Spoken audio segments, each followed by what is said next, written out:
We lost one of our former governors, Bud Sinner, this week, and I think many of us had known him through his time.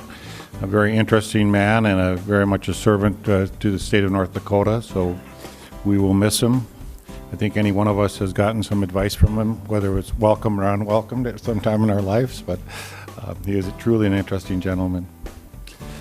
Health. Interestingly enough, in 2017-2018, the school immunization assessment conducted annually by the North Dakota Department of Health shows that North Dakota's kindergarten immunization rates have remained at about 94% for all required vaccines.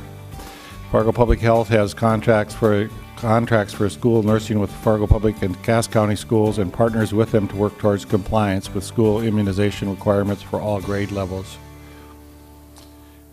Other interesting thing is through the federal state targeted response to the opioid crisis grant, Fargo Cass Public Health was able to assist 114 people into seeking treatment for opioid use disorder. John, I think that's excellent, don't you? It's amazing and needed.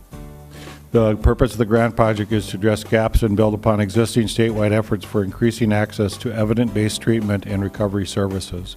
So it appears we're making less deaths this year and we're making some progress in people getting some treatments.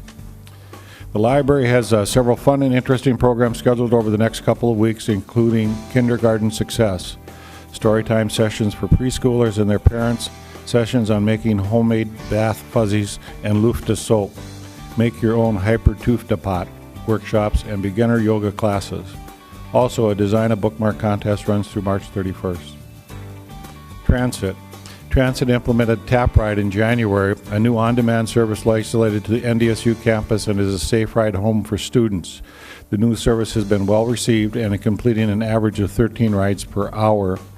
Tony, I think you liked that one. That was where the students can get home after they're studying in the library. Yep. And then MatBus iGo Eco Challenge begins March 19th and will run for 5 weeks. The challenge encourages participants to give up driving their car for at least one time per week and instead ride MatBus, walk, bike, roller skate, or carpool to work or school. Each week, participants who enter the contest are eligible to win a prize, and those who participate each week are eligible to win a grand prize valued at $1,000. Prizes are sponsored by Fargo Radio, FM Media, and Gate City Bank. This is one that Kent's pretty proud of, this next one. Standard & Poor's Corporation has upgraded Fargo's existing bond ratings on the various bond issues from AA- to AA, a one-notch increase. Reasons cited in the report include linking their creditworthiness criteria, fundability of our resources, and the ability to manage those resources, which drives their view of our ability and willingness to pay our obligations. This is good news as Fargo continues a market high quality bond for infrastructure and other projects. Now, the only thing competing with it, Ken, if the state gives us those interest rates of 1.5%, what are you going to do?